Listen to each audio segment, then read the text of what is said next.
Call the Willmar City Council meeting for Monday, June 20th to order. Roll call. Mayor Calvin. Here. Councilmember Fagerly. Here. Osmus. Butterfield. Here. O'Brien. Here. Osk. Here. Davis. Here. Plowman. Here. Nelson. Here. 8 present, 1 absent. Please stand for the Pledge of Allegiance.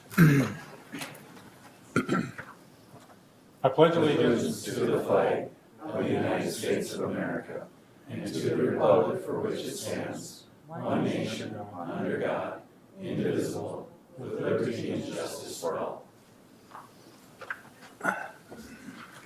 Are there any changes, any additions or deletions to the agenda as it's been presented?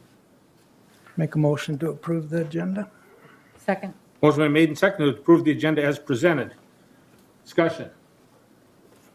All in favor signify by saying aye. Aye. Those opposed? That motion does pass. Next consent items, Ms. Thompson.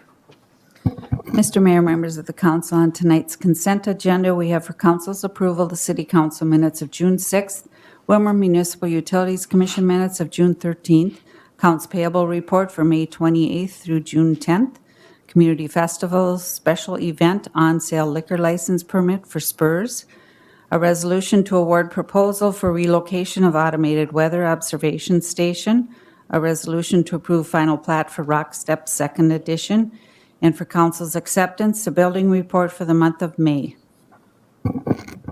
Make a motion to approve. Second. Motion been made and seconded. Discussion.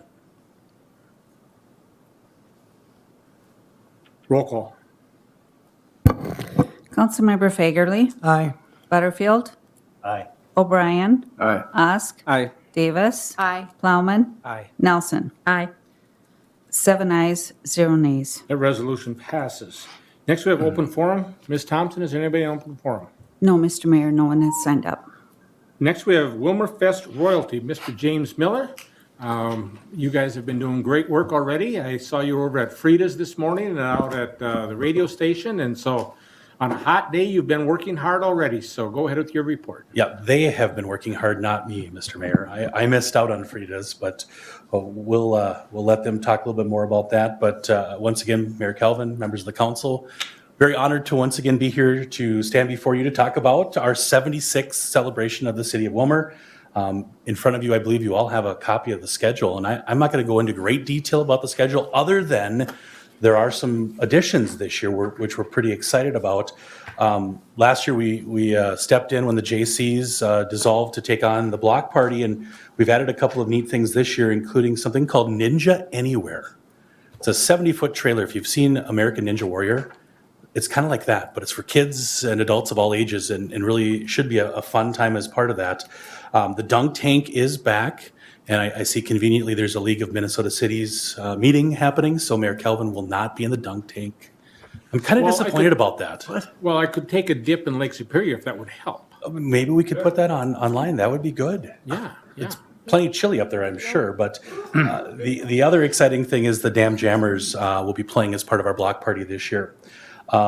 If you look ahead to the big day, which is usually Saturday, of course, the pancake feed with the fire department, but having the Foot Lake 4 walk run back in person this year is an exciting moment to kind of get back into that full normal Willmar Fest celebration.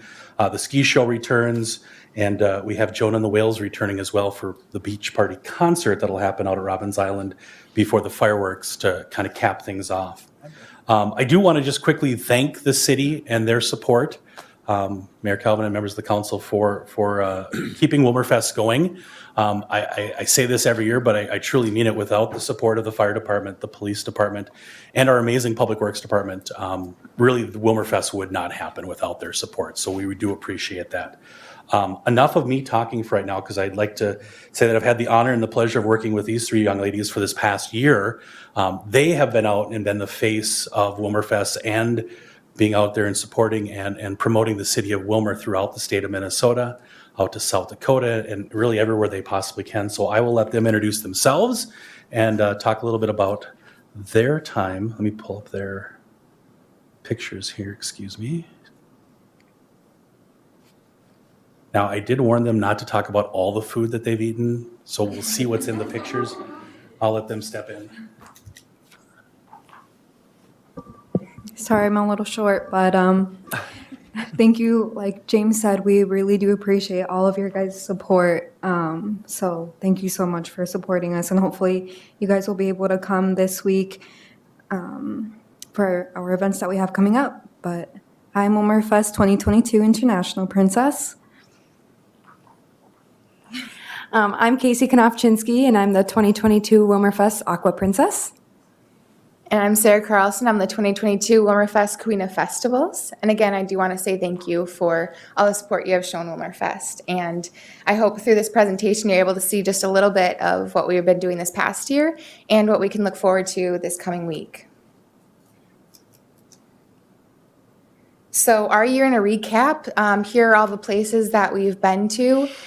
We started off, as soon as we were crowned, we had the Spicer 4th of July parade. We went to Clare City, Litchfield, and Hopkins, New London. We went to Minneapolis for their Aquatennial, which is a larger festival such as Willmar Fest. It includes all the festivals around.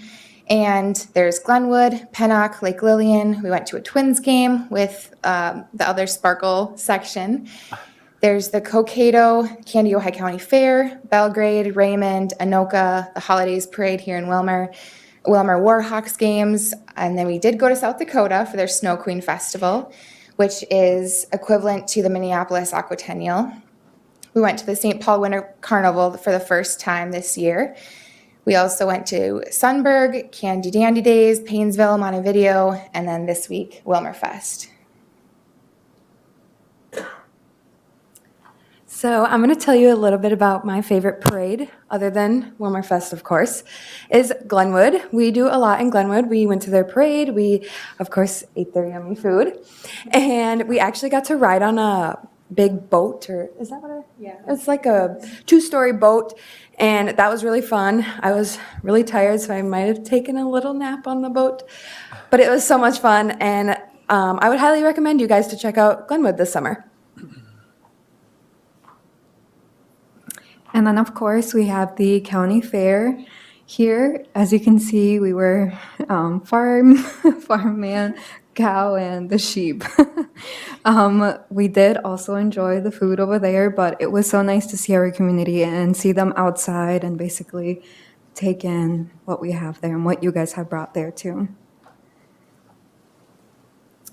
And then another one of our main highlights was the Minneapolis Aquatennial. So we went and supported last year's Queen of Festivals, Abby Videras, and this coming year in July, the third weekend in July, I'll be going there to represent Willmar as a candidate there to compete for the Queen of the Lakes title. And with that title, the Queen of the Lakes, and then there are 2 princesses along with them, that they travel all over Minnesota, and they travel to New Mexico and just to different states, California, and that's more involved. And this next picture shows the past Aquatennial ambassador from Anoka, along with her captain. So this coming week, we have Monday, that we've already been to Frida's to eat, and then we went to Q102 to go on the broadcast there and talk about the coming week. And then we also had coffee with the veterans today and had a chat with them, and that was really memorable for us, and they enjoyed it as well as we enjoyed it. So. And then tomorrow we have a visit with the Caris Health Nursing Home as well with Bethesda, and we go to the park at Miller Park and we read to the kids. And then starting Wednesday, we have coffee with the candidates. So that is at 9. So if you guys can leave your hardworking jobs and come have coffee with us, that would be awesome. It is at the Goodness House. And then we have senior coronation that day, and I believe our seniors are going again because there's no one. I don't know the story. Okay, well, we'll leave it at that.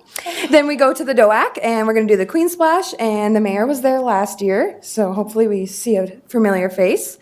Then from the water park, we ride a royalty bike ride to Rice Park, where the pie and ice cream social is, and a band. So that will be lots of fun. And then Thursday morning, we start our day off at Chamber Connection and talking. Here's where I'm going to step in, your Okay. Thursday. That's actually Friday. You missed Thursday. You took the block party out. Did I? Oh my gosh, you did. You know what? I'm just so excited. I couldn't. I know, you couldn't just want take fast to, you want to enough. hurry up and get to Saturday, don't you? Yeah. So I'm just going to correct you because again, we have the block party on Thursday, then Friday you get the chamber connections. Now you Okay. can go to Friday. Okay, yeah.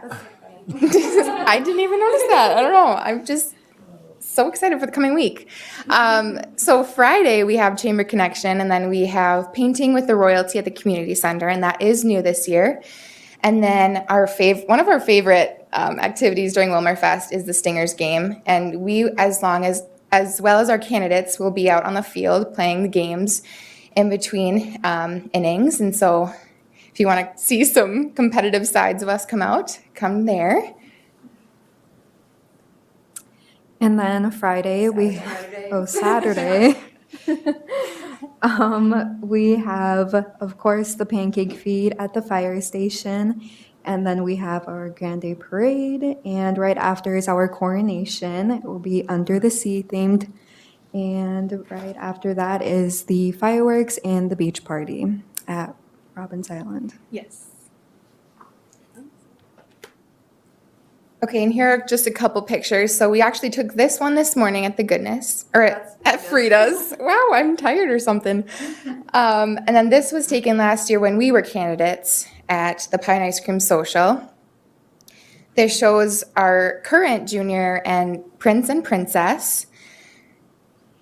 And then this was taken at the Pancake Feed when we were candidates as well. There were 12 of us last year, and this year there are 3 candidates.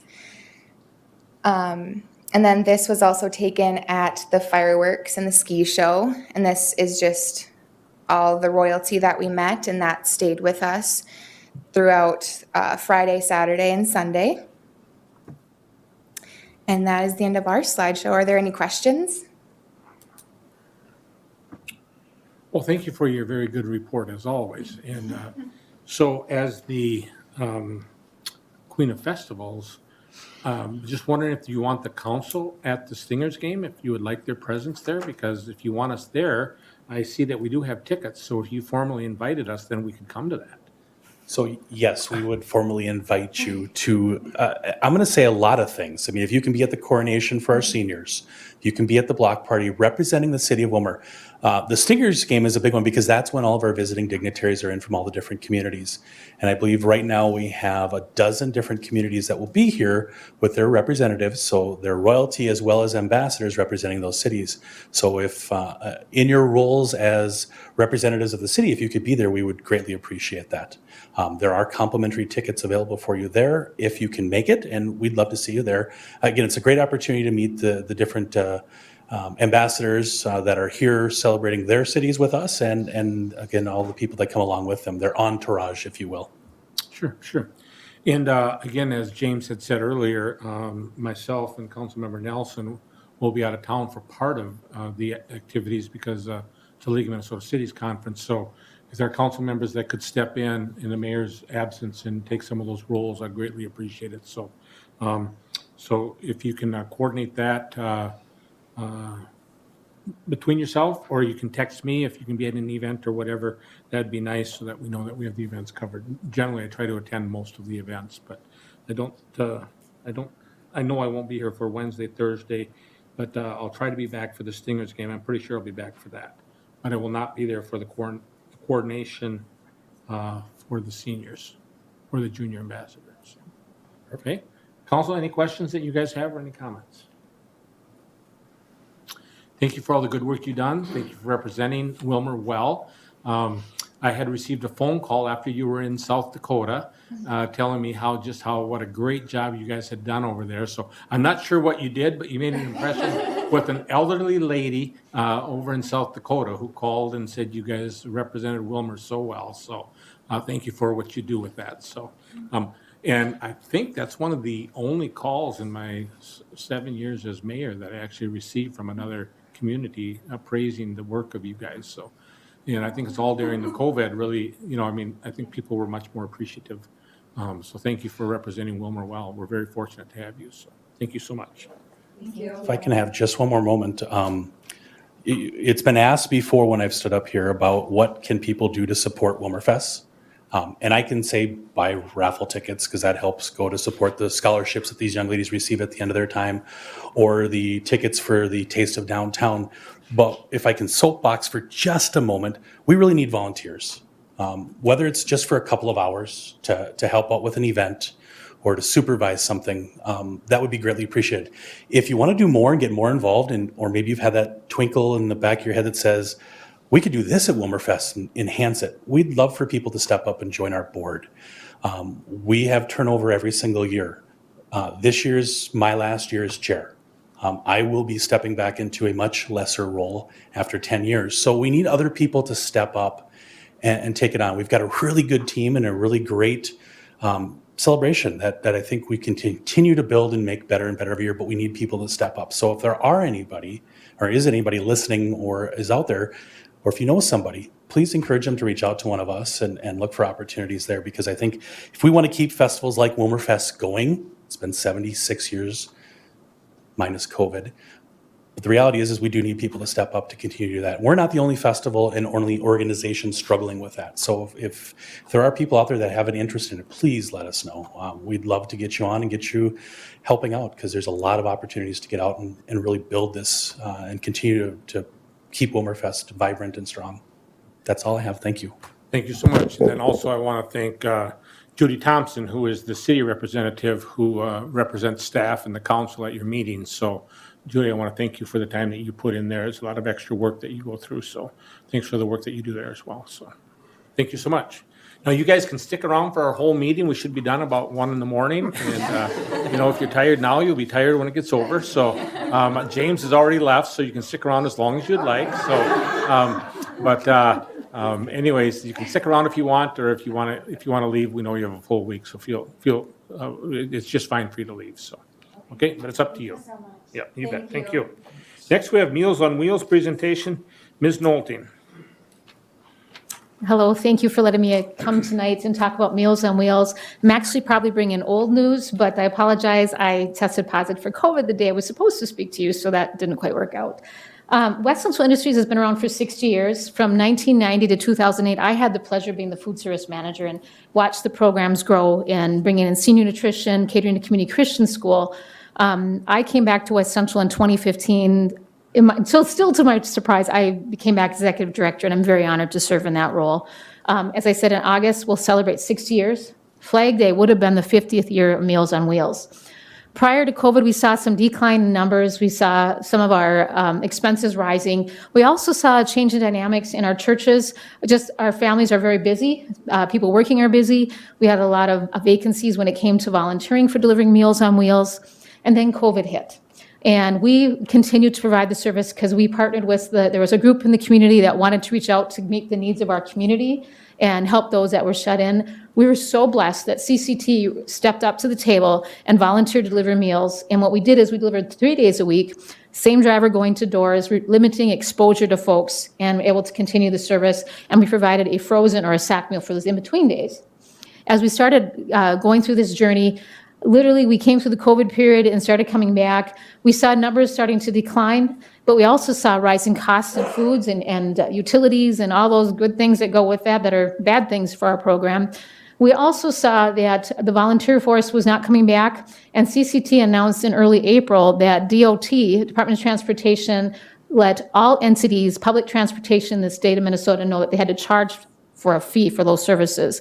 Based on the preliminary numbers, originally it was about $30,000 a year would have been. It came down to about $19,000.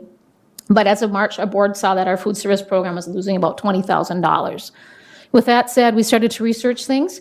At the same time, we were doing a wage study for all our staff. I mean, finding good people is hard. As you see all the signs as you drive down Main Street, being competitive with the Walmarts, the Targets, the McDonald's. So we did a wage study. We worked with DEED, the Regional Office of DEED, and also with an HR firm, and found that within our organization, we were not paying people enough, and we've done some courageous thing to raise wages, but we also were not paying our food service staff enough.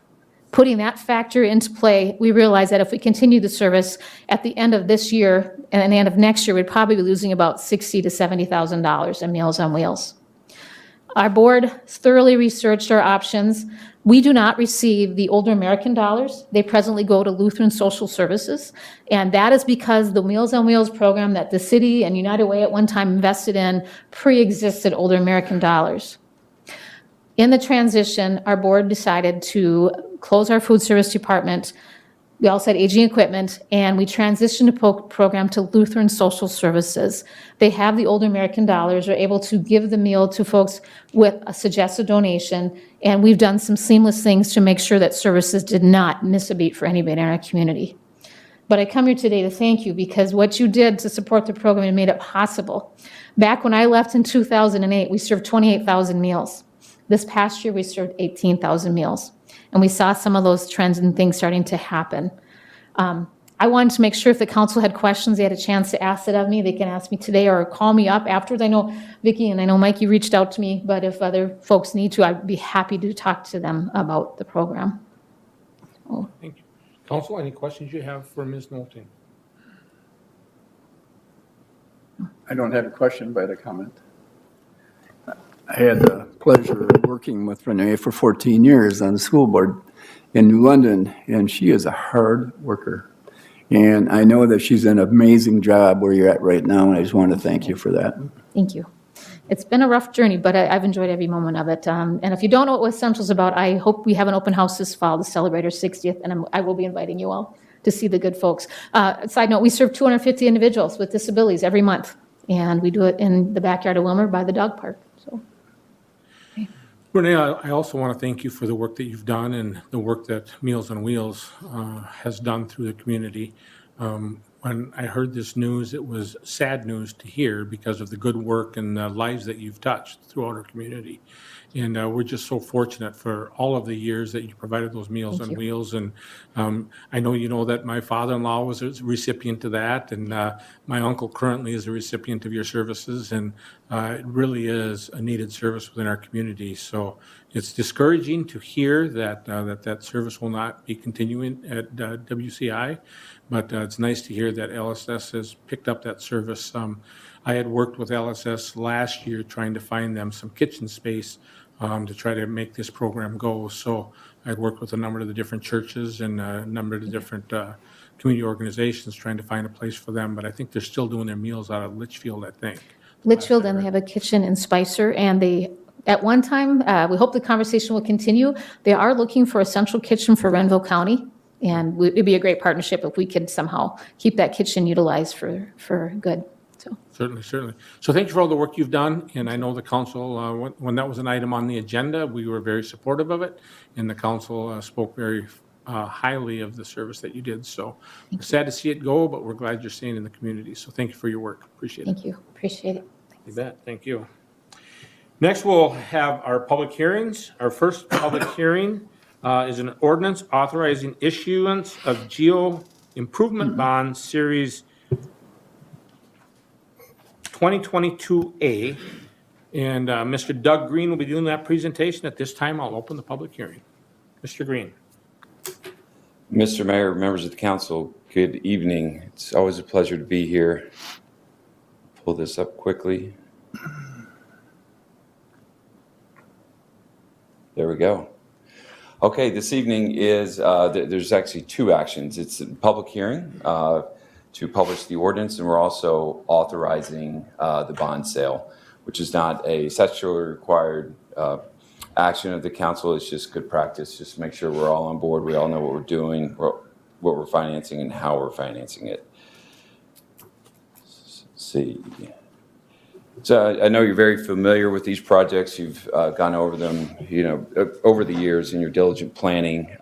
Just a good reminder, though, that it's about overall $10 million project, but we are just looking to bond for a little over half of that, for $5.5 million. And you see those other funding sources there that the city is using cash for. I think it's a good reminder that there's a lot of different funding sources for these very multifaceted projects that you have going on. So back in January, historically, we have financed these projects over 10 years and set the charge the assessments over 10 years. But looking ahead at the growing price tag of these projects and the size of them, and knowing that we could really sell 15-year bonds, they'd still be very, very marketable. And certainly the life of these projects is, over 15 years, so that's good.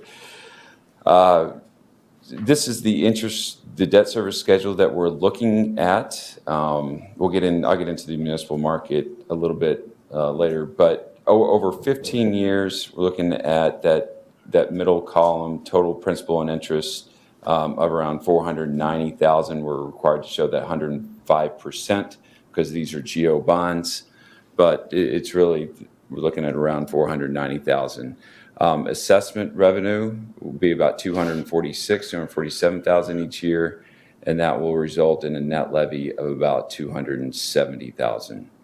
So that's over 15 years. Looking how that compares to 10 years, as you know, with interest rates, we pay a 1-year rate, we pay a 2-year rate, 3-year rate, all the way up to 10, and now up to 15. So it's that blended average that we call a true interest rate. Right now, as you probably know, that yield curve, we're talking a yield curve starting at 1, going out to 30, but we only care about out to 15 years because that's the time period in which we pay off the bonds. It's very flat, right? Usually it goes up, but now it is very flat. And so there's very little difference between 10 and 15 years. So each year, the 11-year might have 0.02 added to it, and so on. Normally in these meetings, when we're about a month out from sale, we'll put about 0.25% cushion in there just for interest rate movement. But interest rates, you've probably seen, just like other parts of the financial markets, have been so volatile. Put in a good 0.5 percentage point cushion. So I'm hoping, I think if we sold today, we would be, probably about 0.5% less than this. But it is a very volatile market right now. So while there's very little difference between the interest rate of certainly amortizing over 10 to 15 years does result in quite a bit of a difference. Annual principal and interest difference of about $185,000 per year. The assessment revenue is different, $78,000, and so the net levy, principal and interest less the assessment revenue, a little over $100,000 to $110,000. So it certainly. It certainly helps to reduce that annual debt service and potential impact on the city's levy by amortizing it over 15 years as opposed to 10. So I know there was discussions about that previous meeting. Do we want to wait to get into that, or does that cover it? We'll wait if there's questions, because I have to close the public portion of the meeting. Oh, perfect. Thank you, Mr. Mayor. So where are we on the interest rate environment? What you have here is the last 5 years of U.S. Treasury rates. Again, all interest rates, whether mortgage rates, municipal bond rates, they all follow the Treasury rates. So what you have, the black line is the 10-year, which is the key interest rate, and then just for reference purposes, the long bond, the 30-year. And so beginning at the beginning of the year with these inflation numbers coming out, 8.5% year over year, interest rates really jumped up, and we certainly saw that with the 10-year and the 30-year as well. And so while it has been a kind of a shock to the market, I think it's instructive to see we're really just back at that 2018 levels. And if we were to go back, historically, it's still pretty low historically. But nonetheless, when we got accustomed to 2 years during the pandemic of those just rock bottom interest rates, it certainly looks different. So the previous slide was the U.S. Treasury rates. This is a municipal rate. the BBI, the bond buyer index, I think you could equate this to the Dow Jones of the stock market. Dow Jones has, one number that kind of represents the general level of where the stock market is. You kind of look at this BBI, focus on the black line, which is general obligation, which is what we're selling, versus the yellow line, which is revenue bonds, which don't have a general obligation pledge. This goes back 5 years as well. And again, these interest rates don't necessarily reflect the interest rates that we get, that we sell in the market, but it just gives you an indication, again, of where the municipal market is overall. And again, following the treasury rates, kind of back to that 2018 level, still a little bit underneath. This is a busy slide, but another municipal market indice called the MMD, Municipal Market Data. And what this shows is the years of maturity from 1 to 30. Again, we're just really focused on 10, 15 years, and from 1 to 15 years. And the shaded part is over the past almost 30 years now, the 1 year municipal bond maturity has ranged between almost 0 and then up to about 5%. And then obviously the average during that time is right in the middle, and you can see where we are today. So how does this compare to past sales? You really have to look at past sales with similar average maturities, because again, in the past we've done 10 years for improvement bonds. Some of the civic center projects have been 20 years. The sales tax bonds have been, a little bit different.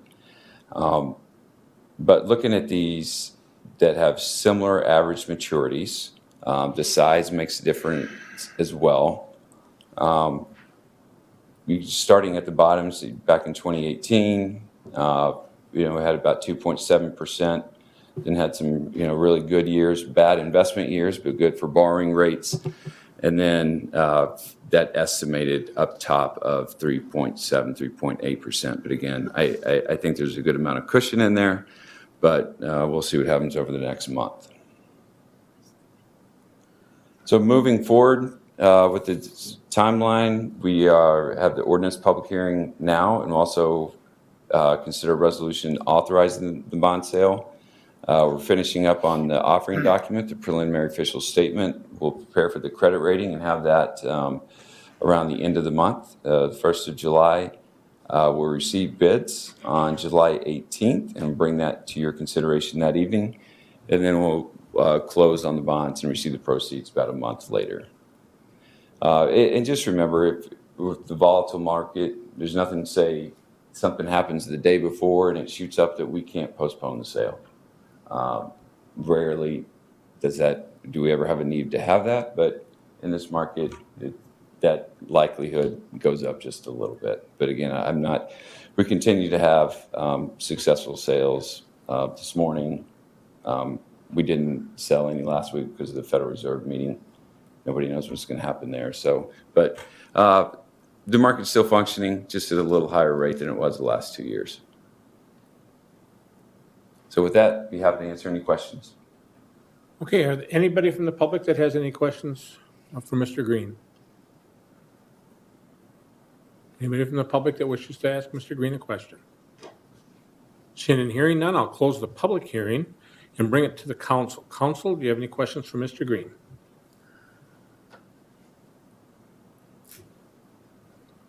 This might be easy. Might be an easy night. There we go. So kind of what I'm hearing you say is that if you go back to that slide that shows the interest rates that we've paid in the past, next slide forward. So those lower interest rates that we had, obviously we have no chance of getting anything down that low, but you're thinking that 3.77 probably has maybe half in there, so we might see that a bit lower. I know you're trying to if hedge things yourself, stay the same today, right? Sure.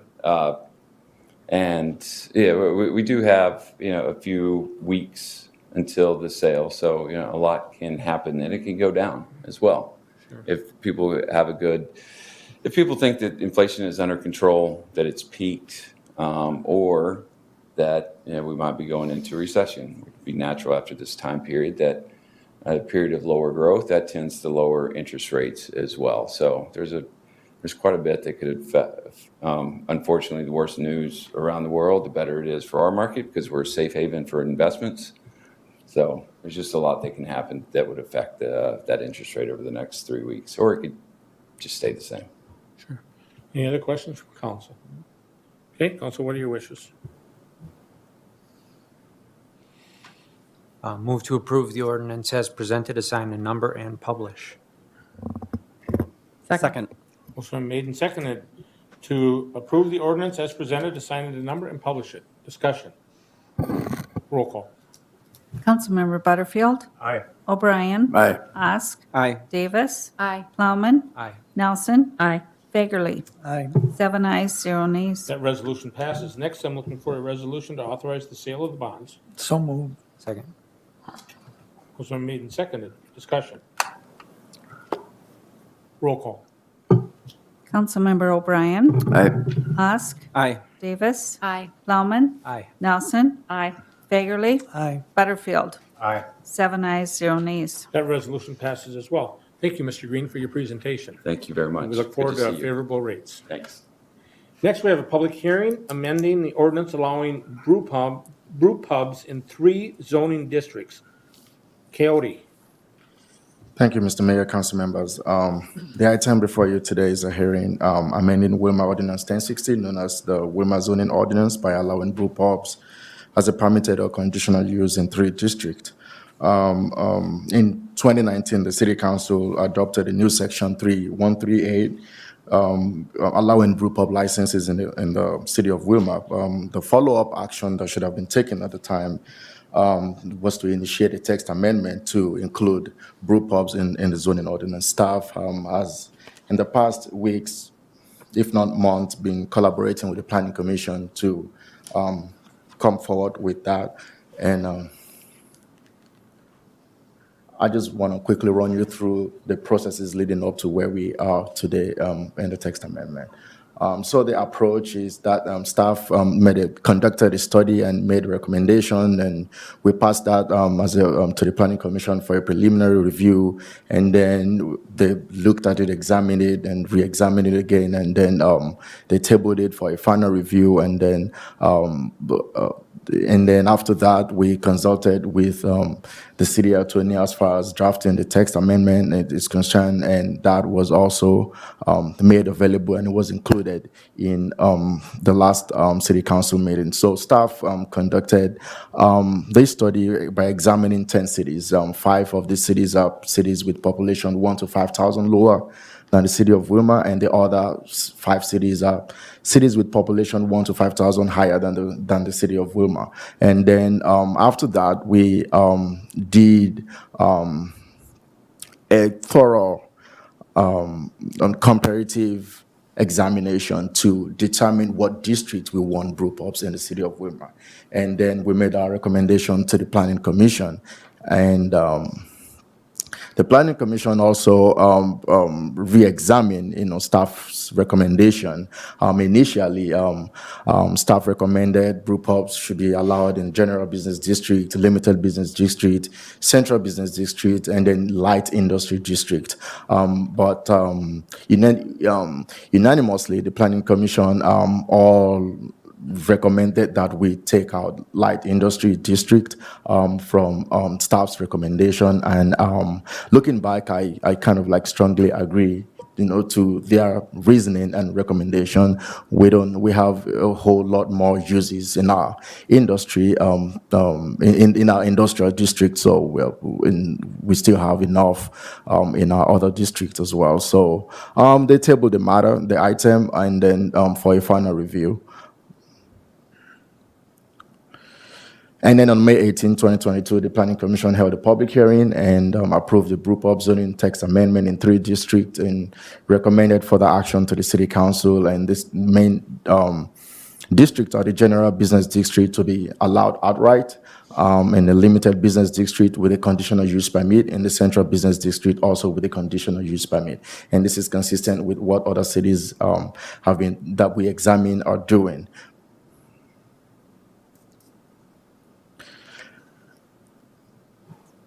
And then next up was to the amendment to the zoning ordinance was introduced to the, So on May 20, 2022, staff provided an overview of the project to the city attorney and requested a draft of the text amendment. And then the city attorney got back to us, and we included that in the introduction we made to the council in the previous meeting. And then our recommendation tonight is to approve amending Willmar Ordinance 1060, known as the Willmar Zoning Ordinance, by allowing brew pubs as a permitted or conditional use in 3 districts, assign a number, and publish. With that, Mr. Mayor, I would turn this over to you for questions. Okay, anybody from the public that wishes to speak? And I see that we do have the Foxhole Brew House here. I did talk to them earlier, and at this point, they're not wanting to make any comments, but if council had questions directly for them, they would take those questions. That's my understanding. I don't see anybody else from the public that wishes to speak. Thank you for your presentation. I'll bring it to council floor at this time. Thank you. I'll close the public hearing. Council, what are your wishes? Make a motion to adopt the ordinance, sign a number, and publish. Second. Motion been made and seconded. Discussion.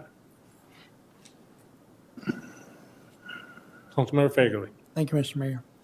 Can you give us an example where a brew pub would be able to be established in the city limits? So in a general business district, if we look at the most part of the 4th Street coming, and if we look at Business 71, we have some areas there that are also general business districts. It's just essentially where when we examine what other cities are doing, in their own general business district, we see what they allow, what they don't allow, what they permit with certain conditions, and what they permitted outright.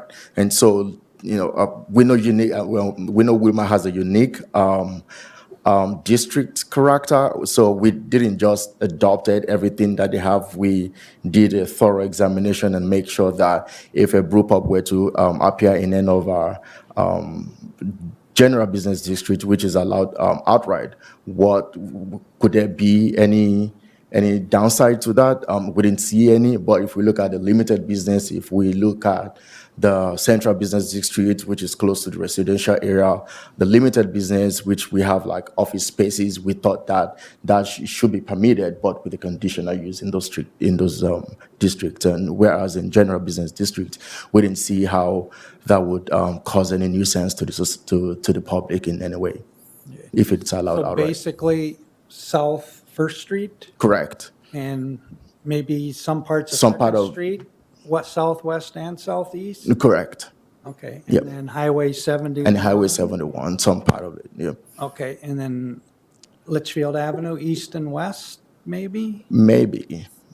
That could be a conditional Maybe. use. It could be a conditional use because we have some areas are limited business that are in general business district in that area, not totally general business district.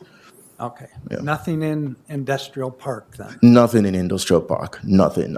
Is the staff's recommendation at the time, because we looked at what in other fairly bigger cities are doing, is that they allow brew pubs in industrial area only indoor. They don't allow outdoor sitting at all. So, but, again, we didn't want to, we just want to, be pretty decent about, ours in the city of Willmar. We're not as big as those cities in the metro area.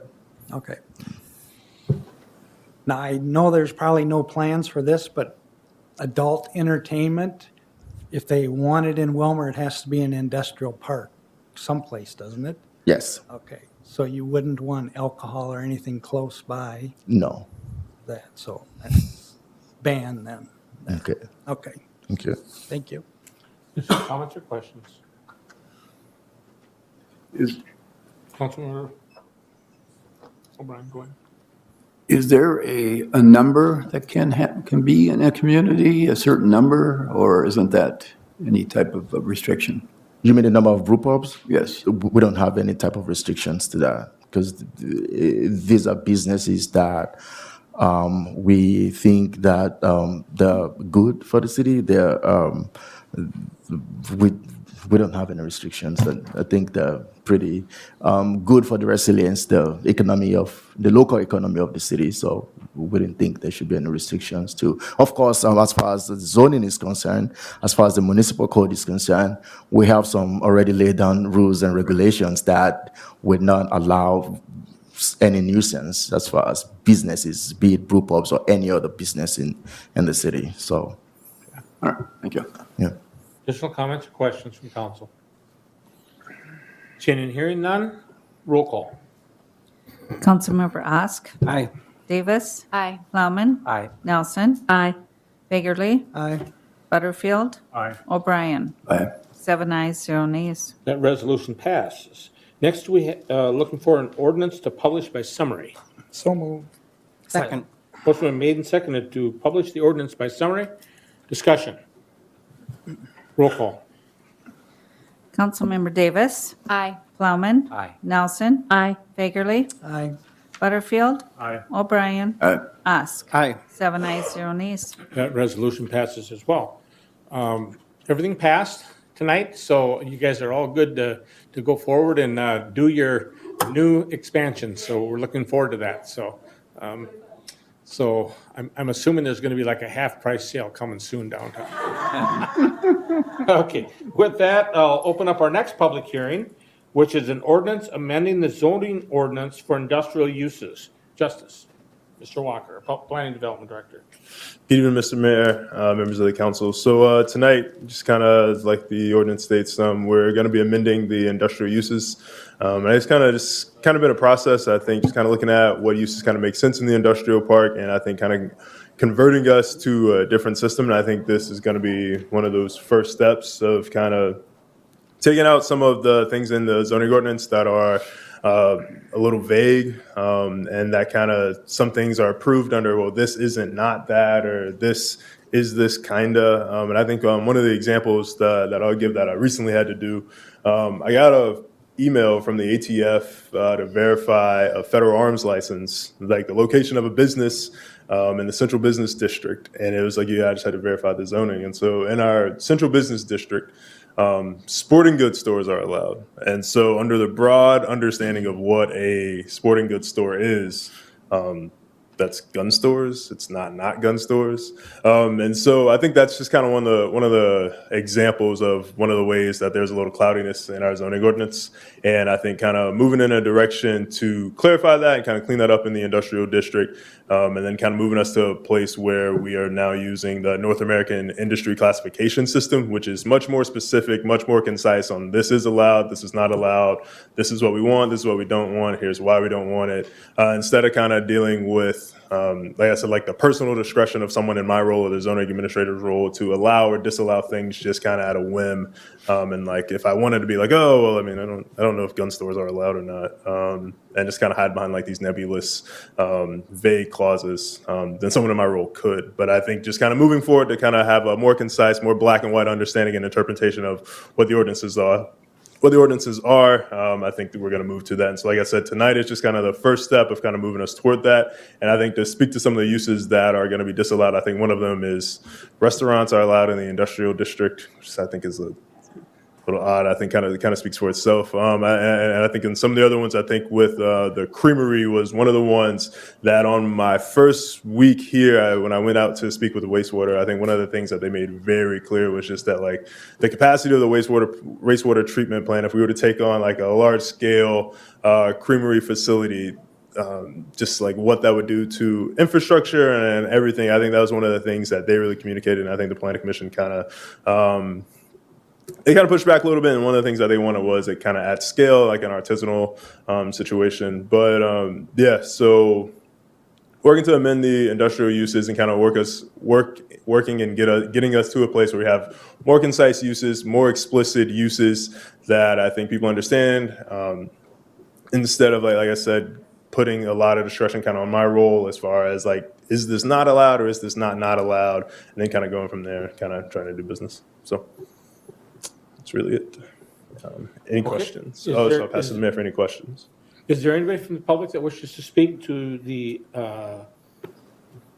ordinance for the industrial uses?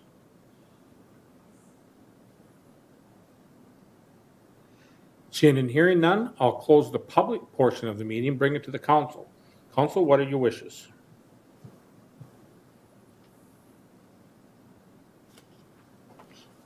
I have a motion to approve amending Willmar zoning ordinance 1060, known as the Willmar zoning ordinance, by changing permitted uses allowed in the industrial districts I-1 and I-2.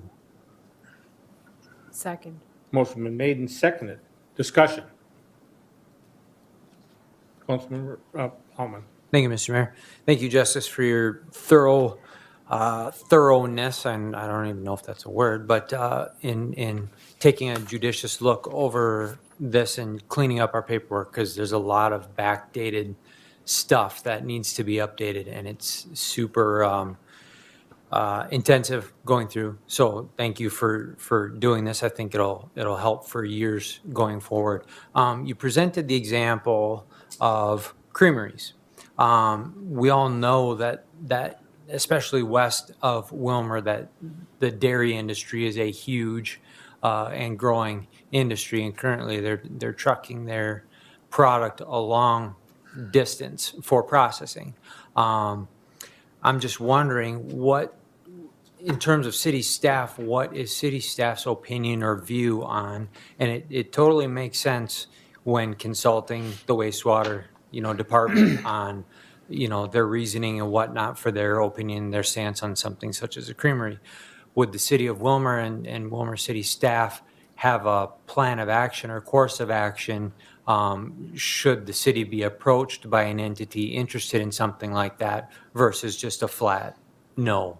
So, yeah, that's a great question. So it would depend on how much of the infrastructure upgrades that the entity was willing to do. If the entity was just trying to, we're going to locate here and then you need to upgrade your facilities to accommodate us, I think that's something that I don't want to say staff would be opposed to, but I would say should have a lot of scrutiny applied to it, just because the intensity of the upgrades that would be necessary, and then I think also the fiscal impact of that as well. And so if it was something that the end user wanted to provide and fund themselves, kind of like how the wastewater treatment plant right now is kind of partially owned by, I guess, partially operates in entirety to serve Geneo. But if it was going to be a situation kind of like that, then I think that would make sense. But I think in a situation where we ran into we're just going to locate here and this is the city's problem to figure out, that'd be a little different.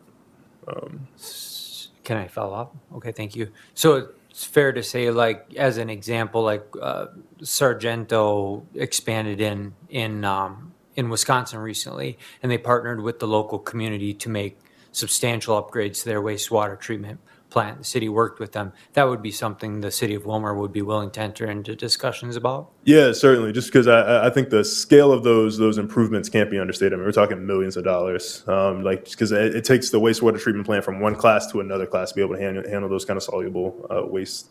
So it's totally different scale. So I think as long as the end user was willing to partner and fund those upgrades, I think that would be something that the city should entertain. Okay. Well, my main concern is just, and then I'll be done. My main concern is just that projects like that aren't off the table, so to speak, but more something that, would have to be a collaboration or a collaborative type project. Yeah, certainly. And I guess kind of as it is currently, all uses in the industrial district go under plan review, but plan review doesn't give me the stipulation to say no on this doesn't fiscally make sense. I'm looking at setbacks, I'm looking at easements, I'm looking at water and sewer and things like that. And I guess like utilities is a part of it, but I mean there isn't a necessary clause of this would just be X million of dollars that the city has to pay for. So I guess kind of on something like that, if there was something that approached us and we had to look at it from a greater standpoint and it ended up making sense, I think that's something that the city could support. Okay, that is good to know. Thank you. Additional comments or questions from Councilmember O'Brien? I don't know if this has anything to do with it, but we discussed the shooting range out at the industrial park area. Would this have anything to do with that, with the change? Yeah, so I guess kind of that was one of the things that I think kind of was the catalyst to resuming this for the Planning Commission. I know the Planning Commission had looked at different districts in the past for like uses that they wanted to look at. And when we brought this up, just kind of as preliminary, as like, hey, I know there's someone kind of thinking about this. And like, oh, well, we've been doing this in the past and kind of looking at the districts, and it makes sense to look at the industrial district to kind of see what uses that we want to allow and what uses that we don't want to allow. So yeah, I would say that was definitely the catalyst to resuming this exercise for the Planning Commission. Additional comments or questions? I would just like to echo the comments in regards to a creamery or a cheese-making facility. From the mayor's office, I would wholeheartedly support a partnership that would bring a creamery or a cheese-making facility to Willmar. I think that with the transportation costs and the transportation costs simply increasing, as Councilmember Plowman stated, it makes it a lot more cost-effective to have those types of facilities located much closer to where the production is happening. And so from the mayor's office, I would be fully in support of any type of dairy agricultural expansion happening in an industrial park, and would hope that those conversations continue. So, but with that being said, we have a motion that's been made and seconded to amend the zoning ordinance for industrial uses, assign it a number, and publish it. Roll call. Councilmember Plowman. Aye. Nelson. Aye. Fagerly. Aye. Butterfield. Aye. O'Brien. Aye. Ask. Aye. Davis. Aye. 7 ayes, 0 nays. That resolution passes. Next, I'll look for a motion to publish by summary. So moved. Second. Motion been made and seconded. Discussion. Roll call. Councilmember Nelson. Aye. Fagerly. Aye. Butterfield. Aye. O'Brien. Aye. Ask. Aye. Davis. Aye. Plowman. Aye. 7 ayes, 0 nays. That resolution passes as well. Next, we have consideration of amending the zoning ordinance for allowing columbaria as a accessory use in limited circumstances. And I know I just murdered the name of that. But, It's a tough word. It is, yes. It's for, yeah, I know what it is. So, There we go. Mr. Walker, Planning and Development Director. Yeah, so this was another thing where we kind of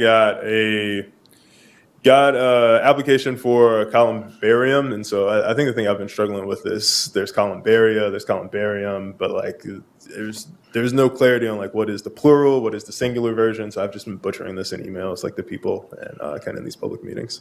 So I think the plural is columbaria, but so we got like an application for a columbaria located outside of church, and so there was what we felt was that we could allow this on this nebulous clause of accessory structure or accessory storage, but we didn't feel that one that really kind of addressed what columbaria are, and then I think also that also doesn't make sense if this is going to be a reoccurring application that is going to be a growing interest from the community. And so we brought that up to the Planning Commission, and the Planning Commission agreed with that sentiment that this could become something that is reoccurring, that multiple churches may want this, that we're seeing people, especially in more urban areas where land is really kind of a hot commodity. And so it just kind of makes sense to have these columbaria instead of like these massive cemeteries in the middle of cities and then like housing and all this other stuff. So we just decided that we should just kind of work with the applicants, work with the Planning Commission, kind of consult some people across the state and kind of see what it looked like to have a specific columbaria text and kind of what it made sense, what stipulations we should apply to it, what stipulations that we didn't like. And so we offered up an entire list of different stipulations that affected columbaria, from height, aesthetics, setbacks, I guess like landscaping around it, can it be on its own parcel and things like that. And so this was like a really comprehensive undertaking, just kind of looking at it and examining the process and seeing if this was something that was going to be favorable for the community. And so this is kind of what we came up with. And I think that's the explanation. Instead of trying to allow this in an accessory storage, we wanted to give it a specific ordinance that would have worked for the planners going forward. So. Okay, so you are looking for a motion to allow the columbaria as an accessory use in the limited circumstances. Mm-hmm. Council, what are your wishes? Motion to set the public hearing for July 5th amending the ordinance 1060 allowing for columbarium. Second. Motion made and seconded. Discussion. All in favor of the motion signify by saying aye. Aye. Those opposed? That motion carries. Next, looking for a motion to publish the ordinance by summary. So moved. Second. Motion made and seconded. Discussion. Roll call. Councilmember Fagerly, Aye. Butterfield, Aye. O'Brien, Aye. Husk, Aye. Davis, Aye. Plowman, Aye. Nelson. Aye. 7 ayes, 0 nays. The resolution passes. Next, we have an update on code enforcement and rental housing inspections. Mr. Walker and Mr. Tillman. Good evening, Mr. Mayor, members of the council. So it'll be the two of us. I'll start us off. Ryan will be in the middle, and I'll bring us home. So, all right. So code enforcement and rental report. So I guess just kind of update for everyone. So I guess this is a position that was added and that we hired for earlier in the year that you guys approved back in February. And our rental housing inspector, Ryan Tillmans, started in March. And so we thought it'd be good to kind of come back with some of the things we're seeing kind of out in the community, some of the things we're encountering on a weekly basis, daily basis, just kind of give you guys like an overall report and kind of where we're going with that. So overall reception, I'd say like generally pretty positive. I think people have been very appreciative that like they now have a resource that they can call if they know someone who's having troubles or issues with the landlord, that they feel that their neighbor is not picking up something. Like, I think in the past there used to be like this idea that the city has an ordinance for something, but it's not, the city doesn't do anything about it. And I think now, I even stopped like a planning commission meeting kind of earlier in the year when they're like, oh, well, like, should we put 7 days here? Is that really enforceable? And I was like, I guarantee you if the limit is 7 days, like we will enforce it. I've had Ryan out taking pictures of certain properties on a weekly basis. I think we have things marked on the calendar of like, this is the day, this is like, if this is not addressed today, we're going to go address it tomorrow morning. And I think I think the community is starting to see that, and I think people are seeing that things are being addressed, and we're actually making contact with property owners and some problem properties in town, and like really making a difference as far as like what the aesthetics are and actually uncovering some bigger issues that we realize are going to take a little more of a systematic overhaul to address. And so kind of get into some of the trends.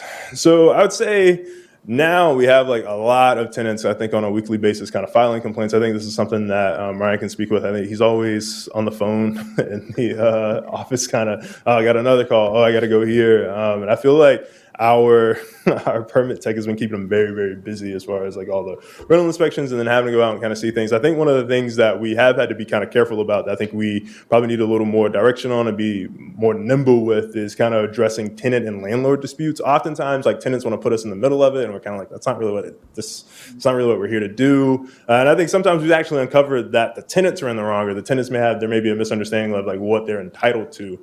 But I think that just kind of speaks to a gap in education that we probably should move to, I think, fill, I think, later down the line. And then I think also like another common thing that we run into is with just how vibrant of a community Willmar is. I mean, we have like a lot of language barriers, not just with landlords, but I think also with property owners as well. And I think we kind of run into some things where, once again, they don't know what they're entitled to. They don't know what they can ask for. They don't know who to tell when there's a problem.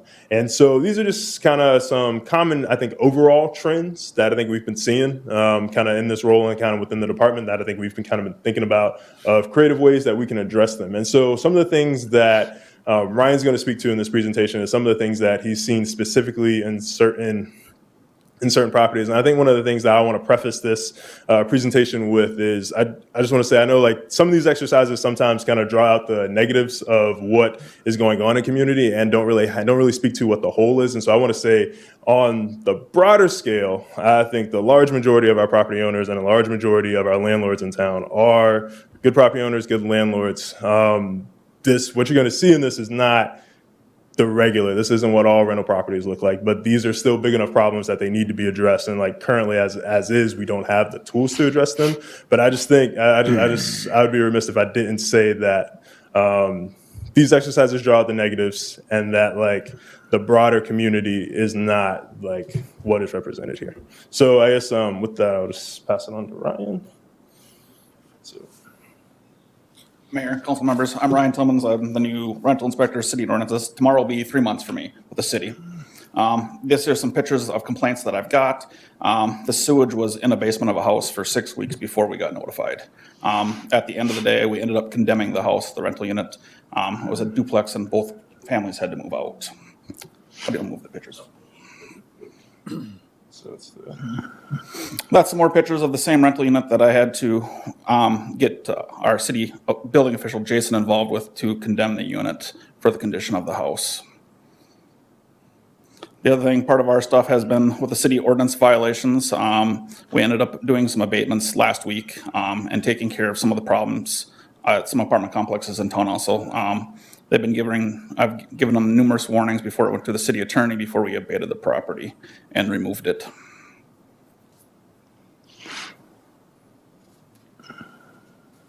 So it's kind of,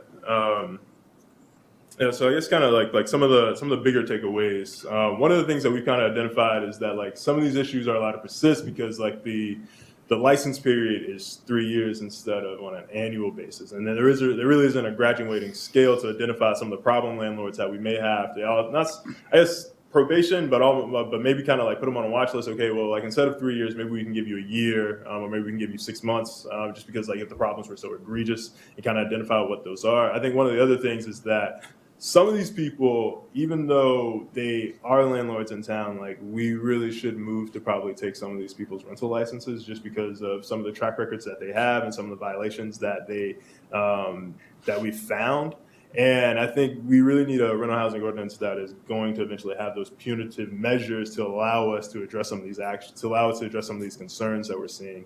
I think a bigger thing that I think I've thought about like as a department is that we definitely need to build more relationships like kind of across the spectrum with some of the organizations in town who are paying rent for some people, for some of the adults in town. And I think working with those organizations, because a lot of those tenants do not know the resources that they have. We always end up kind of being in the middle of like, oh, like my tenant's having an issue, like the landlord's locked them out, didn't allow them to get their stuff. Like, can they legally do that? And we're like, what? Like why is that even happening? But I think like it's a big thing where like we kind of need to be in a role where we can have our ear to the ground in a better sense, and I think also kind of be more aware and out front to let people know that like we are here as a resource for you. This is here to protect you in a way. And so I think if we can probably reach out more to some of those organizations and to some of these tenants and let them know and kind of provide that educational role that we are here for them and that they do have this resource here. And I think it's just a lot about kind of educating people and letting them know. And so that kind of brings me to the final point of like proactive education has a role, I think, in like where we're going with the rental housing ordinance. And just kind of like I said, letting people know and kind of reiterating that we are a resource for them, that we are a tool that can be used. And I think one of the other things that we're kind of looking at is probably expediting some of these processes. I think one of the things that's kind of a concern for us is that sometimes like we have repetitive violations that need to be addressed, and they need to be addressed promptly, because it's like, oh, well, can you give me time? And it's like, I'd give you time if I wasn't getting 10 complaints about your property like a week, but we can't do that. And so I think one of the things that we kind of had a concern with was just about like the abatement process and with the public works and them kind of already being kind of stretched thin with like a lot of the work that they already have to do. We don't want to take away from some of the things that they're already doing that are so important with having to go clean up problem properties and problem property owners mess around town. So I know that's one of the things that we're kind of looking at of like possible ways to expedite that process, where we possibly contract out for that. But I think other than that, I think these are the broader takeaways that we've kind of identified as a department, and that I think it's so interesting. I feel like everything I get involved in, and then all of a sudden it's like, oh, it needs to be this, it's like a deeper process that has to be addressed instead of like a simple change. But yeah, I guess like with that, so I guess if you guys have specific questions kind of regarding like what Ryan is seeing on the day-to-day and how inspections go and kind of how they're executed, and I think like what are some of the things that he's seeing, I would say the specific questions would go to Ryan. I think larger level questions is kind of like the vision of kind of where this is going. I can handle this. But with that, any questions? So Ryan and Justice, thank you for your report. I was expecting a report like this coming back after we hired this position, and that doesn't surprise me at all. So prior to the meeting, I had talked with Ryan out in the hall, and I have gotten so many positive comments on the work you're doing, the relationships you're building. One of the things you talked about was building relationships. I've had landlords call me and say, I'm glad that we finally have somebody working on this. And I've had tenants call me and tell me how well that you've worked with them solving their problems. So thank you for the work that you've done. Councilor, any questions you have? Councilmember O'Brien. I don't know if you remember this or not, but I sent your office some pictures of some old issues, and the individual that was having the issue really couldn't explain what he had, the problem that he had. Correct. But you guys did just a tremendous job of getting that done for him, because he was just beside himself. He didn't know what to do. But I know you got it done in very short order, and I thank you for that. All right, thank you. Councilmember Ross. Thank you, Mr. Mayor. Thank you. I'll echo the comments that we've already heard tonight. Great step forward for the city. So thank you, Ryan, for all that work. I'm wondering about the next step forward. Justice, you mentioned changes to the ordinance that would allow for a shorter license period and punitive actions. When would we expect that? Yeah, so I think that'll kind of happen like in part. So I'd say probably on the short term, what would probably be in front of you is probably the expedited process to perform contracted out abatement services. I think the larger scale overhaul of the rental housing ordinance that would probably shorten what the rental licenses are, probably introduce like some punitive measures and things. That's something that we'll probably look at kind of towards the tail end of the year. I think just right now, I mean, like the downtown streetscape plan, the comp plan, just so much work. Not to mention it's like construction season. I think both the inspectors have like stacks and stacks of plans on their desks. But I'd say definitely that's something that we're looking at addressing this fall. I think also we need to conduct training with Ryan and a police officer for Minnesota crime-free housing, kind of looking at that and how that's going to fit into what we're trying to bring into the changes as well. So I would say this would probably be something that we'll start working on internally in the fall, but I know like we're still currently gathering all the information and the resources of like what can this look like, and then we'll kind of work through it internally. And so I think you guys will probably expect to see that towards the end of the year or beginning of next year. Thank you, and thank you for all the work your department's doing. I know you're aggressively pursuing many things, and I'll look forward to seeing these later in the year. Councilmember Fagerly. Thank you, Mr. Mayor. Welcome, Ryan. Thank you. I talked to you, I don't know, a month ago, but I've heard nothing but good things, and I know you're a straight shooter and you're trying to help people. So Thank you. that's a positive. So if people do have a complaint, should they call your department or do they call you specifically? They can call the city office, or they can call me directly too. Okay, because I got a couple of emails and I told them to call Mr. Walker's office and they'll get a hold of you. So, Yes. okay, because they're coming, so. That's fine. I've been getting this week. Today's Monday. I already got 4 today. So. Wow. So keep up the good work. Councilmember Nelson. Thank you. I think Councilmember Osk already kind of asked the question, but it's like, how can we help you? Do you have enough resources? Do we have an opportunity to try to catch things up instead of being behind the 8 ball? And I know just from the work on the HRA and some of the other places, do we meet the standards for other rental requirements? Because I know I've heard that at the Vision 2040 Housing Task Force too, that sometimes the city inspections are done, but then they don't meet the Section 8 or something else. And so I know that you're aware of that and working on that.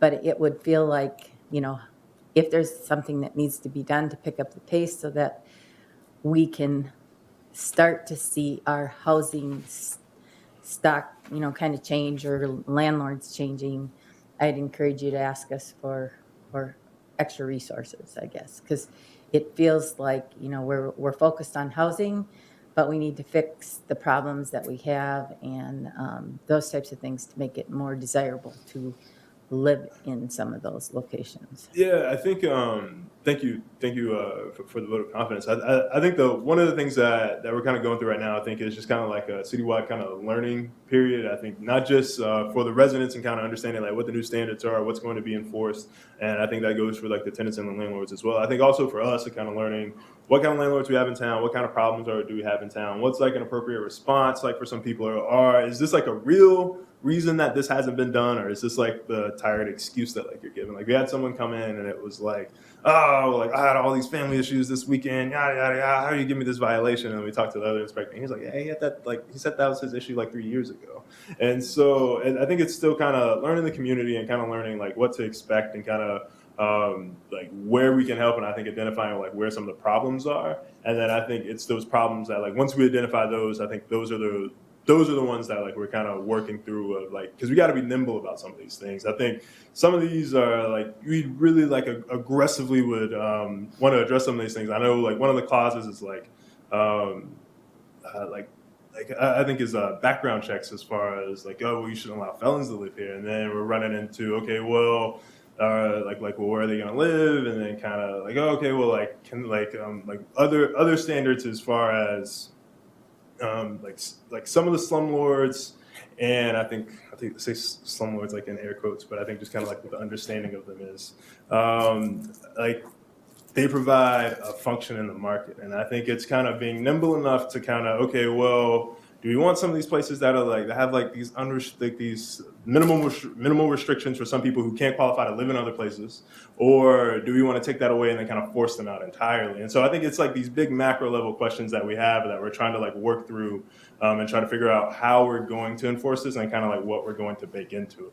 And so I think it's just kind of identifying those things and kind of learning the process and kind of understanding at what magnitude are these issues existing. Like I said, if some of these are just like a singular problem or some of these really like community-wide problems that we really have to be aggressive about. And so, like I said, I really appreciate the vote of confidence, and I think everyone just kind of supporting us, I think, in this process. But yeah, I think it's just going to take time, I think, on our part to kind of learn what we really need to address, and then I think also learning what the other problems are in the community. So. Thank you. Councilor Paul. Thank you, Mr. Mayor. Here's another echoed vote of confidence.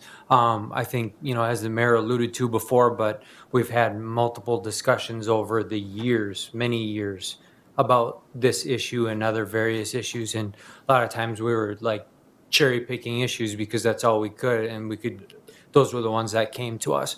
I remember watching kind of a symposium about housing, and within the past few years, we've talked a lot about quantity, housing quantity, units. And a lot of times when you're so focused or dialed in on quantity, then quality can maybe take a back seat. And so I think it's so important for us to remember, and that's why I'm so happy that city staff got behind this, the council got behind this, all the various commissions, everybody got behind this. And I know that you probably don't deal with pleasant situations all the time, pleasant people all the time. It's probably some contention, but I just want to say on behalf of myself and probably others here too, and local business owners, entrepreneurs, and then the broader citizenship, it really helps everybody's confidence level rise across the broader community. And I think some important issues that are being, it kind of opens Pandora's box, as you mentioned, each little thing, all of a sudden it delves down, and I think it's going to end up being a ton of work. So I encourage you not to get discouraged, but just to know that there's a lot of people standing in support and return back, whether I'm here or not, the body is still here. And I think the support is still going to be here. Return back because those resources can be allocated that direction. But I believe this is a super good move. So great job. Additional comments from Councilman O'Brien. I've received calls where a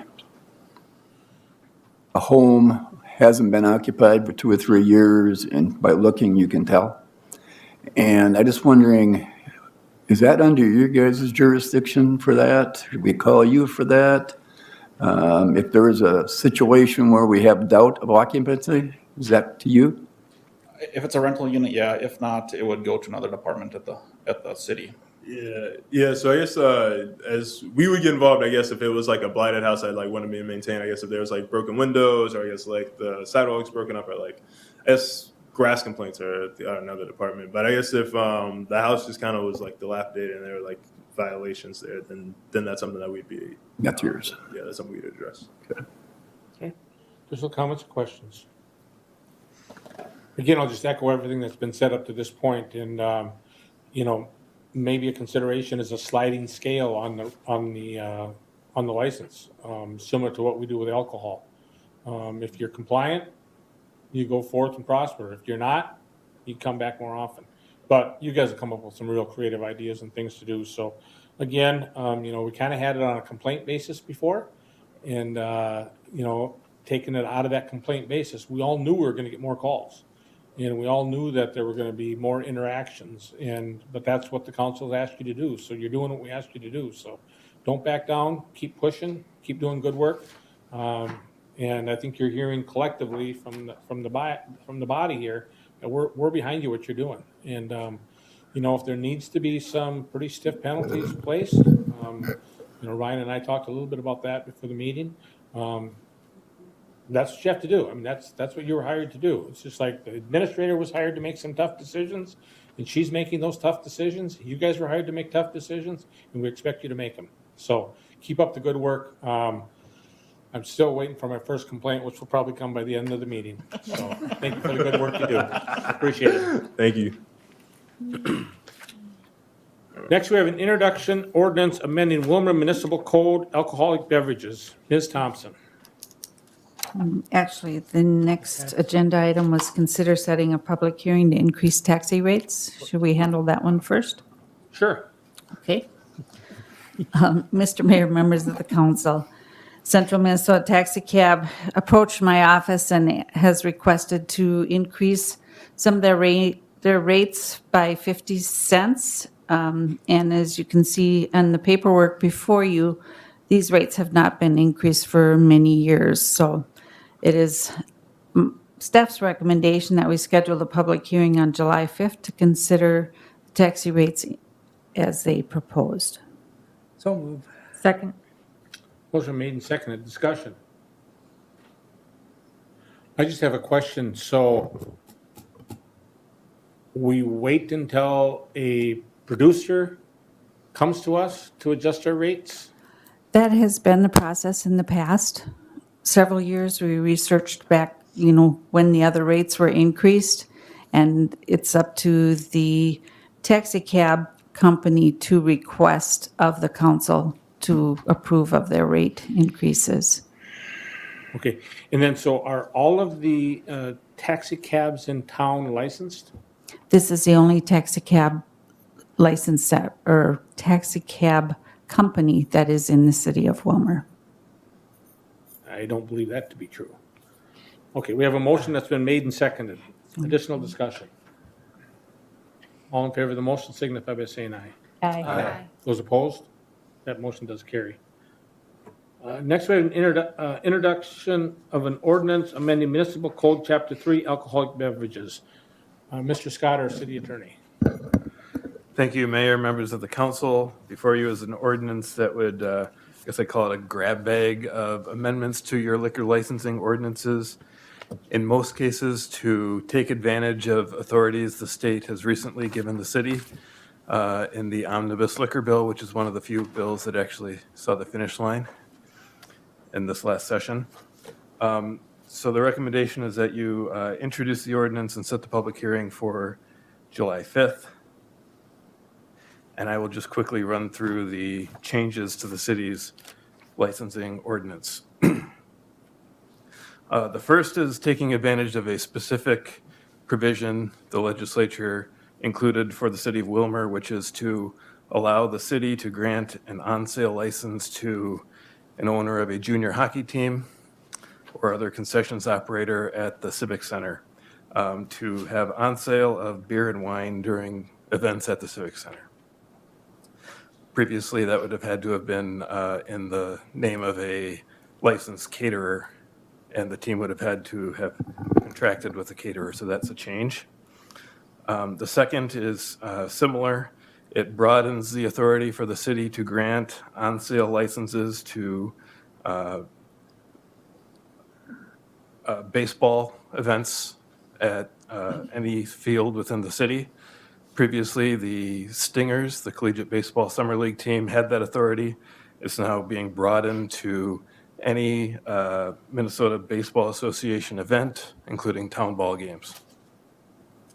The third change expands the ability of some brewers to sell growlers. There's a change that allows larger breweries to sell. There's also a change that allows brewers that had reached their annual limit to continue to sell, provided that they don't exceed caps for any individual purchaser. Another change is to expand the hours at which on-sale is permitted during World Cup games. That's World Cup men's and women's. So that will become relevant as soon as this fall, I think. And it's during live games only, not replays. There's a couple changes just to allow resorts to have the traditional on-sale license like restaurants and clubs do. There's also a provision that allows for a county agricultural society to get an on-sale license temporary to sell alcohol at a county fair. And then there are two changes that were not necessitated by the recent legislation, but are taking advantage of authorities that already existed, but which the city didn't have provisions for in city code. And they both concern the temporary on-sale licenses for special events. The first one simply expands the categories of businesses that can get on-sale licenses for temporary special events to include micro distilleries and breweries. That's been an authority granted in statute, but the city did not allow for it in city code. And then finally, a kind of different category of temporary on-sale license, a holder of an existing on-sale license, so any restaurant, club, establishment that has a permanent on-sale license is also eligible to receive a temporary license to sell alcohol off its licensed premises in connection with a community festival. So each of those changes are reflected in the ordinance in your packet, and the recommendation is that the council sets the public hearing on that ordinance for July 5th, and then secondarily that the council publishes the summary of that ordinance instead of the full ordinance. I'd be happy to try and answer any questions if the council has any. Council, what are your wishes? Make a motion to introduce the ordinance and set a public hearing for July 5th. Second. Motion made and seconded. Discussion.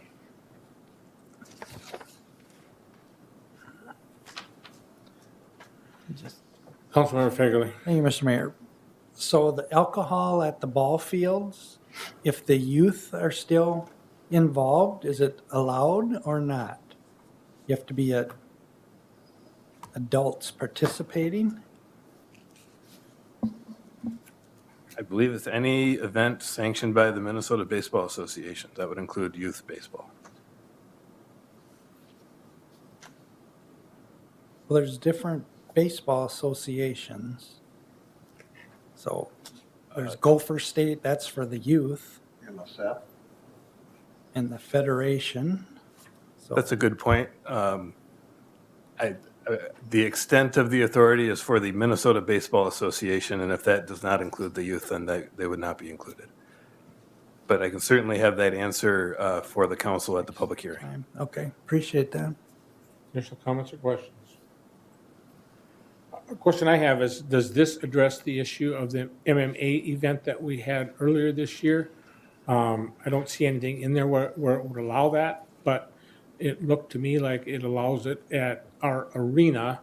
So would then an off-sale premise that was licensed within the city of Willmar be able to then function with that MMA event without coming back to the council?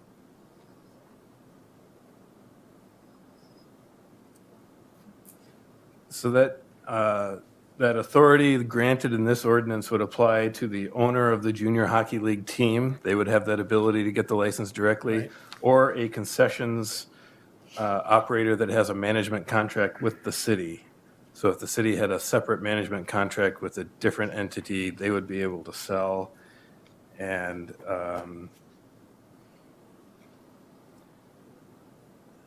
unfortunately, I think the authority in the statute is limited to selling during the junior hockey league games, so that wouldn't apply to non-hockey events. So you'd still be limited, the same problem that the MMA event organizers had, which is that they didn't want to have to contract with the licensed caterer. That problem would still be present. Additional comments or questions? Councilman Brask. Can you tell me a little bit more about the World Cup piece to this? This strikes me as very random. Why World Cup and not other events? I guess I can't answer the question of why the legislature thought that was worthy of the special authority, but they did. And I think the city thought as long as that's been authorized, the city might as well update its code to reflect that additional authority. I believe that the state enacted that because now we have a women's state soccer team, the Aurora, and then we also have the men's soccer league also. And so this just provides they enacted it statewide instead of just having the city of Minneapolis or St. Paul enacting it. So that provided everybody throughout the state to be open during these times for this special events coming up. Can you tell me ballpark, like what times does that look like? I've never watched before, so. I think it will always depend on where the tournament will be held. This coming tournament I know is going to be in the Middle East. So I can do the math. I think that could result in some odd times of on sale throughout the state, but. Okay. They happen all different times. I think the men's is ending in the Sure. US though. So, but if the Vikings play in London, that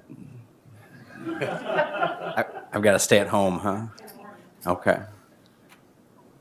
Additional Thank you. comments or questions?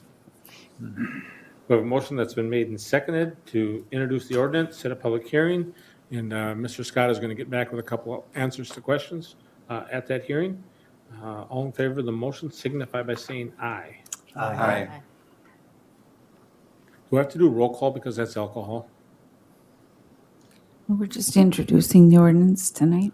Okay, but then the next one says publish ordinance by summary, and it says motion where all the rest of them have been roll calls. I forgot to add roll call, I'm sorry. It was Okay, late in so the day. I'll entertain a motion to publish ordinance by summary. So move. Second. Motion made and seconded, roll call. Councilmember Fagerly, Aye. Butterfield, Aye. O'Brien, Aye. Osk, Aye. Davis, Aye. Plowman, Aye. Nelson. Aye. 7 ayes, 0 nays. That resolution passes as well. Next, we have to affirm Willmar's American Rescue Plan Act funds for various city projects as discussed at the work session last week. Yes. Valiant, our city. Good afternoon, good evening, council. So in front of you is also a breakdown of what we had discussed last Tuesday evening for the American Recovery Program. As you all know, these are funds that were provided to us from the federal government, distributed by the state. And last year, we had received our first half of a little bit over $1 million.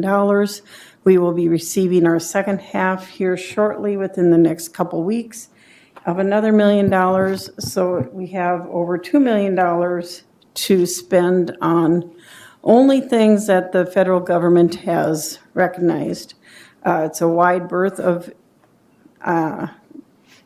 items that we can spend this on.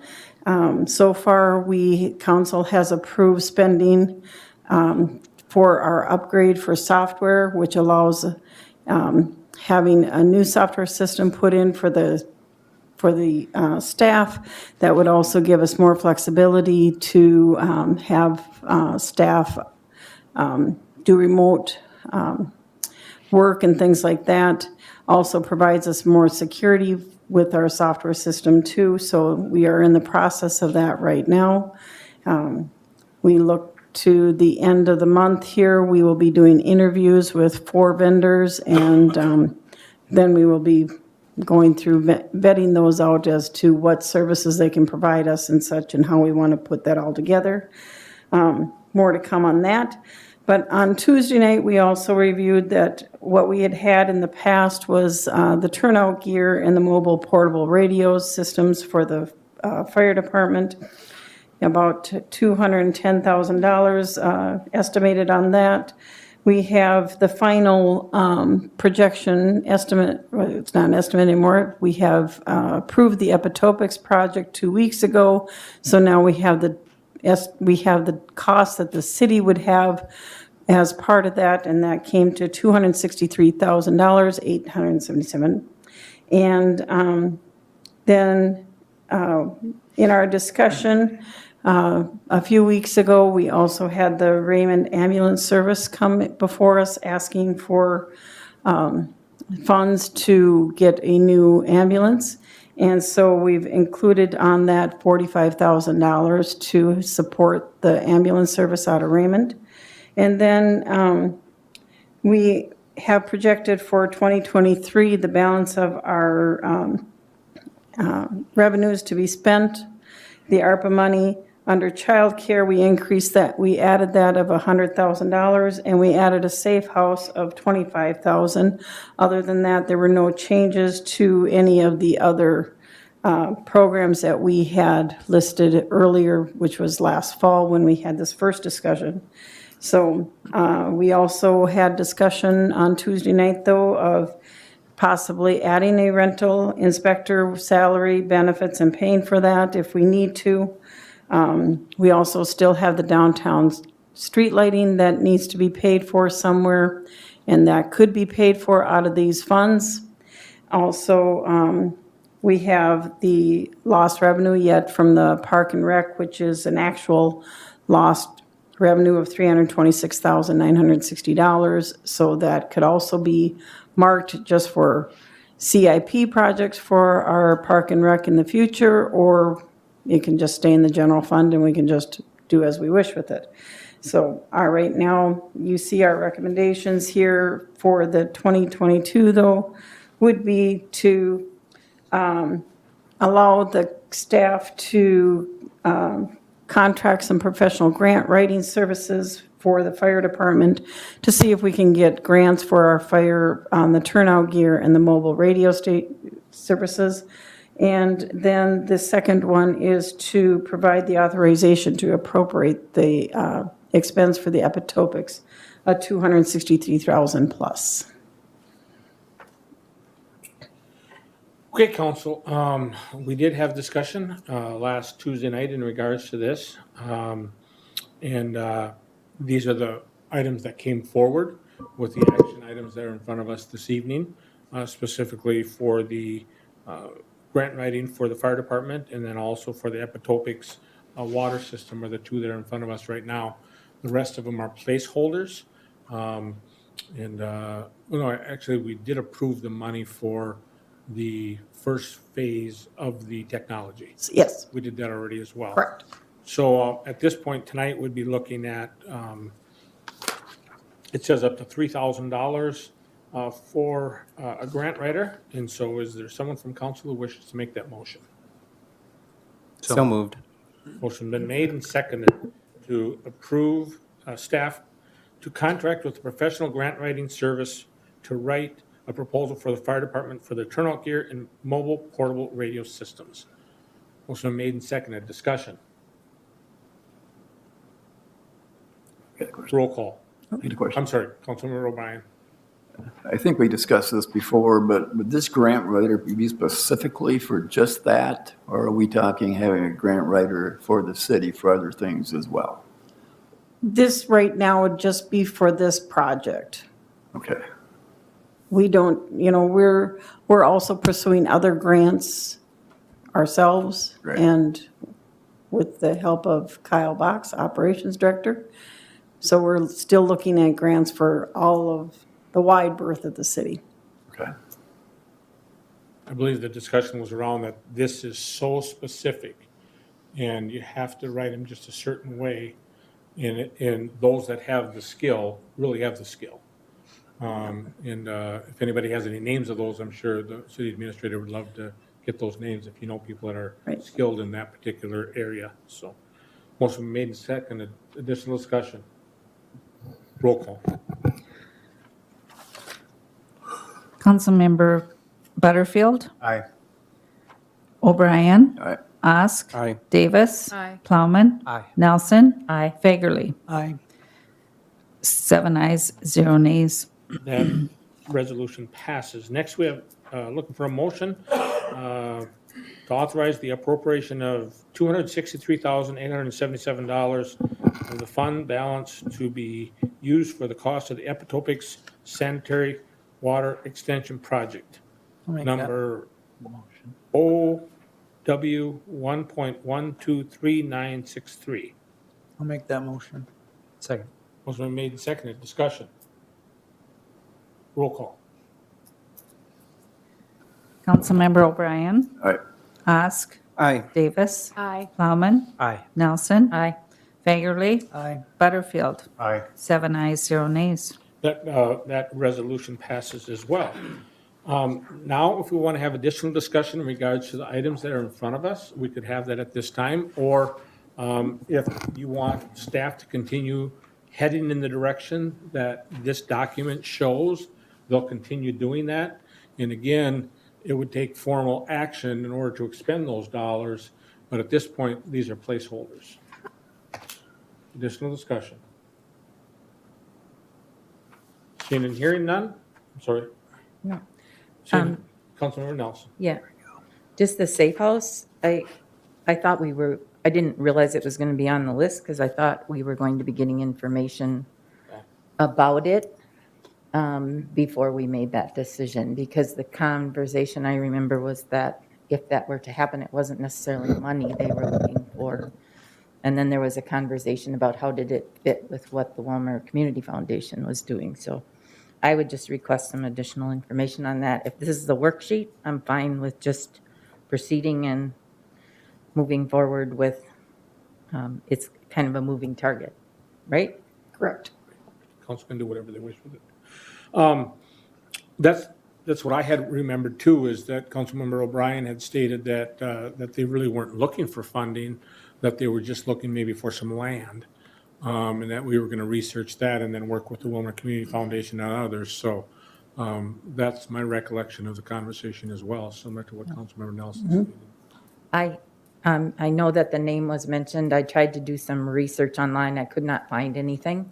And so I just am hesitant that we have it out there when we don't know anything about this yet, so. I don't have that information. That came from Councilman O'Brien. Yeah, I have made Name. contact with a number of organizations within the city about this, and whether it goes on tonight, this is not my intention, was to bring this tonight, because we have a lot of things to do before that. Okay, so are you okay with them that being removed from the list until we have more information? It's, what does it actually mean to have it on the list? It just means that Nothing. it's a placeholder, doesn't, we're not spending any money. The only Right. money we spent tonight was on the Well, grant let's writer just leave and it there. Epitopics. Okay. And then I wonder if we should change, okay, so you want it left? Are you okay with that? I just don't, I'm just uncomfortable with not knowing anything about the organization.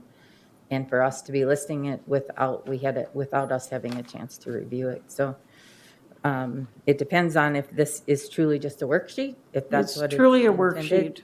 I think the things that are listed as possible funding needs probably are more important than the ones that are on there. So that's my concern. And it's already a negative 113,000, so.